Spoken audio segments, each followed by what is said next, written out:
Good morning everybody and welcome back to another episode of the LEGO Legend of Zelda Custom Set Showcase, where today we are taking a look at our first set in the second half of our Tears of the Kingdom wait. So these are all sets based off the game that are custom, obviously fan made, and today we're looking at Z0084 with 581 pieces. This is the Bedrock Bistro Trouble and is one of the ones that people didn't really expect because it's not based off a major dungeon or scene from Tears. However, let's explain. It's important to have playsets that cover a wide range of goals.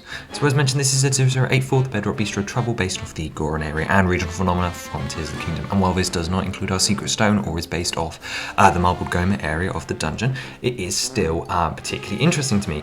With 581 pieces, this one will retail for $59.99 Great British pounds and contains 5 minifigures. It's definitely a set that's price is a little overinflated, especially in the modern day. Seems pretty realistic, especially given we've got a fair few burps and large elements making up our restaurant component.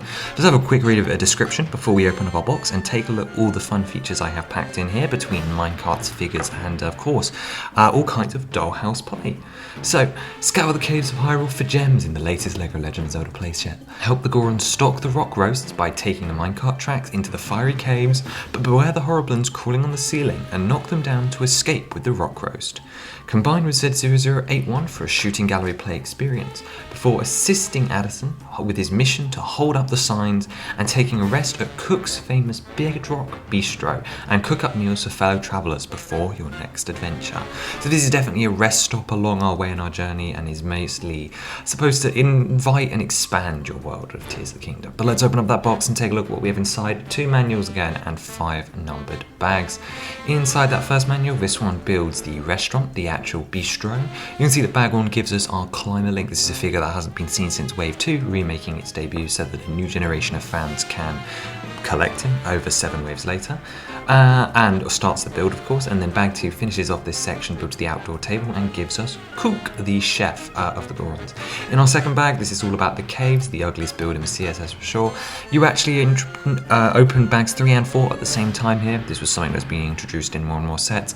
It just sort of works out. I could explain it, but I'm sure it's not very interesting. But anyway, you open 3 and 4 at the same time to build the first part of the cave, and of course in 3 and 4 together, you're going to get Gomo the Gourmand and a black Horriblin with long stick. And then bag 5 you get Addison and finish off mostly the outside exterior of the caves as well as his sign play feature. But that actually gets us into talking about the set. So let's get started. So starting off with the actual bistro, you can see that it is based off the location from the game. It has the big sort of rock formation with the rock roast at the top. Taking a closer look around at a couple of different angles, you see we've got an opening on the front for Cook to serve or to give out his quest when he's under the influence of the marbled rock roast. Around the side we've got this opening with this large dish element on. This is would actually be a cooking plate. It's sort of something that you see in game where you can actually see the rock roast like sizzling away, so that's sort of like the cooking like fire element for this set. Around the back, you've got something suspicious that we'll be coming back to later, and around the other side you can see a lot of the rock detail, which I'll show you up close in just a minute. But before we go too far into it, I want to talk about the side table. Really simple build on a round 8x8 tan plate. You've got a couple of simple chair builds made using a rocket element and some black tiles, and of course this allows our Gorons to sit on it, as you can see here. You may be wondering what that is in the middle of the table. Well, this is a representation of the Goron lamp builds, making use of a dome element in pearl silver, and then with ruby in the middle. They're sort of like glowing rocks in games, so it makes a lot of sense. Here you can see Gomo actually sat at the table with a nice piece of rock roast. You actually get 4 rock roasts in this set, 2 marbled and 2 normal. Printing's a little bit off on the marbled ones, but the idea's there. And they each come with a print on this rounded 2x2 brick. And yes, it's a print because it repeats multiple times, unlike a sticker that you can see here on the top of the bistro. On the rock, which is held up by all these supports, you can see that we're using 3 round Technic wheel elements.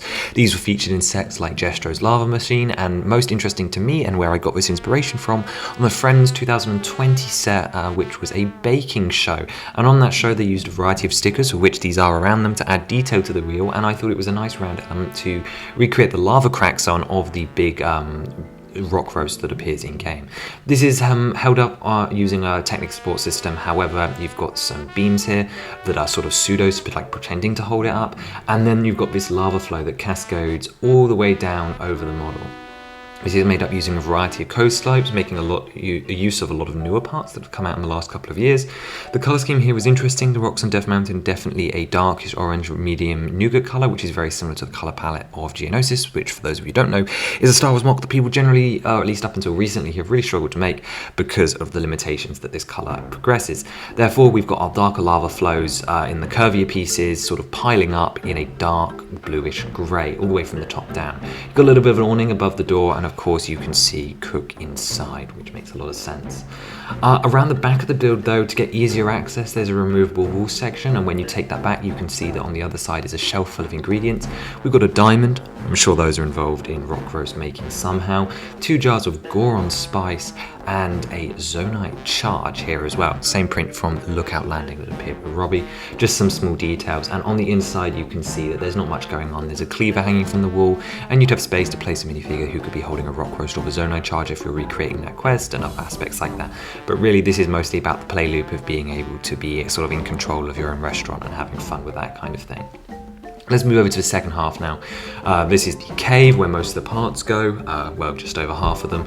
And it's, I think we can all agree that it looks ugly, right? Like, it doesn't look great, but it's not really supposed to. It's a very playable idea, and how else do you represent the caves of Hyrule, which are so key, especially to the Goron area? This is specifically referencing the caves where you go and collect rock roast for Cook as part of a quest line, and is more so just supposed to give us a second cave, or at least part of a set towards a cave across these 18 sets, because as you guys know, we had Secret Cave Discoveries at 0076, and this one I wanted to integrate the minecart tracks. I wanted to sort of partially recreate the idea of like going on an expedition inside one and blowing up some walls, and just some extra features, including a second cave was really nice as an opportunity.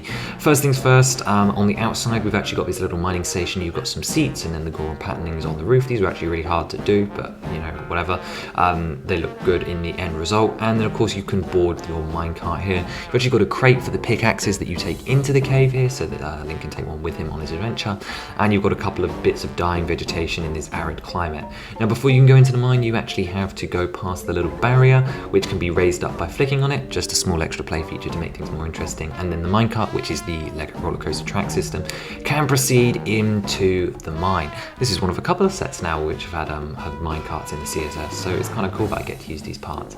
But anyway, then your minecart goes all the way inside to our cave entrance, which actually is really giving me vibes of the 2012 Geonosis set.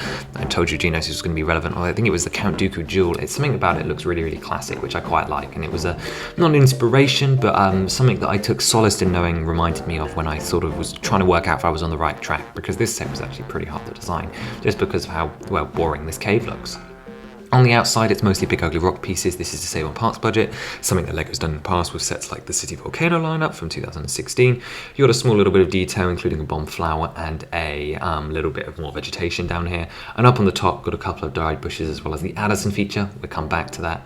Around the left side, you've got a bit of more haphazard rock wall, and that's mostly because there's a play feature hidden here. We'll come back to that too. And as you pass in through the cave, of course, you can see that you pass over a lava-covered base plate with lots of fire in it, showing just how deadly it is on the inside and why we need the minecart tracks. Now it's a pretty bland interior underneath the sign play feature that is, and that's mostly because I wanted to make sure that we had a ceiling here for the Horriblins. As you guys know, they call them a ceiling, so we've got lots of sort of holes for them to hold on to, and this is actually a huge part of why the cave is designed like this, and why you might be a little bit disappointed now, is that this actually ties into a feature that you guys are going to be seeing very soon. In fact, in the next custom set, we will be introducing something brand new that's going to rechange a lot of how we view many of the 18 sets. And it has something to do with that shooting gallery experience I mentioned earlier. I wonder if anyone can guess down below. But anyway, that is why we needed to have spots for the Horriblins to hold here, and why it's a little bit more open on this section. Don't forget, of course, the minecart could also pass through here, meaning that Link can go by on the little tracks. Over on the more open area, you've got this weird looking rock formation. On the outside, there's actually a little lever here. This was what was around the right side, and of course, pressing down on this allows you to enact throwing that bomb arrow or other feature that explodes, or even just mining with a rock hammer at these rocks so that they can go kaboom. And what's inside? Rock roast. Just completing the quest lineup to find the rock roast for our restaurant on the inside. You could be marbled, could be normal, about 2 or so will fit in there. And then there's also another entrance to this cave on the far side. Now we're not quite done, there's one last feature to take a look at, and it's my favourite one for the set. Up on the top we have the Hudson signs. These would actually be stickers. I don't know why they're not on this image, but I promise they're in my studio file. I'm literally staring at it right now. And of course, as you can see, you can put Addison around here at the back, so he can be holding it, and that is the only way the sign can hold up, unless you get something from, say, Z0077 Ultra and Creativity Toolbox and add it in to help hold things up like you would do in game. And then that would mean that when you pull the little lever and Addison falls backwards, of course, that the sign falls over, unless, of course, you've added your own extra parts to make it stand up, say, like a stake and a hoverstone. But either way, it allows you to recreate the exact play loop. The stand stays up when Addison's there, but you can flick him backwards and away, and the stand will fall all the way off the mountain, and he'll be absolutely devastated. He can, of course, he's a citizen, so he can come and sit down at the tables and eat some meals as well, although this restaurant is known for not serving anything other than rock roast. But let's get back to the figures and take a closer look. First up, we have Climber Set Link. As I said, this is a reuse of a figure from Z0015, the Monk Maz Kosher's final battle. It looks like the set from the game. I'll point out now that the eyes should not be blue. We've retconned that, so imagine that they are like the same facial expression we've been using for years for him at this point. Nice simple torso printing, reused arms, and then some dual molded legs with the unprinted bandana at the top, because we know they wouldn't print it, as well as some brown hands as some arms there. Nice simple figure, looks really, really great and really recognizable. Next up for the humans, we have Addison, who is of course based off the quest-giving NPC from Tears of the Kingdom. You can see here up close he's got a simple face, but which makes him unique is his purple eyebrows. His headpiece is not actually new, you haven't seen it yet, but it is the same one that will be used for Hudson in wave 6 or 7. He comes later in the timeline. He's got some plain arms, simple torso print, actually the same pretty much as Carson from Lookout Landing. Although in the right colour, of course, this time, and then some dual molded legs as well. Next up, of course, we have the enemies. This is the Black Horriblin. He is a sort of recolor from the Red Horriblin, or just Horriblin, I should say, from Z0076, the Secret Cave Discovery, except for this time he comes in black, and there's only one of them in the set. Slightly different horn build this time that can actually come in and out of the headpiece as expected, and then the same printing, just in a new color. As I mentioned earlier, he does come with long stick, which is super, super important, as one of the best fuses in the game, and of course that can be recreated here as well. And next up, we have the two Gorons in the set. This one is Cook, or Cook, I should just say, as his name. He's using the classic chef hat, and I already know that I'm going to get some flack for my Goron design. It's for next set, okay? Trust me, it had to be consistent for a reason. I would love to do custom molds for them all, but it's not realistic. So here you have the cursed one as a mid-leg minifigure, and this is what he's supposed to look like. I like the chef hat piece too much to make a custom mold for him. I just think it's cool to use classic parts like that, and he is using mid-legs to be slightly shorter. He actually has the Teenage Mutant Ninja Turtles shell, or something very similar to it, on his back to represent like the harder rocky stuff on the back. I do think that's something that they would do even if it was a new piece. Next up, we have Grandmother Gamont, who again suffers from being a normal figure. However, again, this is part of the reason I chose to do figures for this wave. One, because I think it's necessary, like it's accurate, but two, so that I could use the moustache piece for him, because I think it's a defining enough feature that I went for it. No custom mold for him because we are out of mold budget. It's all been assigned for this wave, so nothing here. So he is a bold little boy. And then we've got a rock piece in his hand because of course he is known for his trade in ripened flint, which is a great money making method. And again, medium normal nougat with dark brown hips here for his mid legs as well. But that's actually going to do it for all the figures of this set and the set as a whole. A little bit of a weaker start. It's definitely a mid tier set. However, come back next week or whenever I do the next custom and you will see that this one gets a lot stronger. Let me know what you thought, of course, down below, as well as tell me what you think about this concept. I think it's important to have sets like this in the middle that aren't about like key moments, as I think it is a pretty iconic, or it's at least a new location that definitely looks visually distinct, and that was part of what I was looking for with it. I also wanted to include characters like Addison and the other Horriblins, and I needed another cave representation because it's such a big part of Tears as well. But I hope you enjoyed the build and like looking at the restaurant. I actually really like how the sort of the meat stick came out. Particularly, I think that it was sort of what defined a lot of the defining features of this set, but it definitely suffers from having to have a smaller budget. Not that I'd really know what I would do with a bigger budget for this set. But anyway, discuss it all down below and come back soon for the next custom set, although I have a feeling we'll be visiting the castle again very soon. Have a wonderful rest of your day, and bye bye.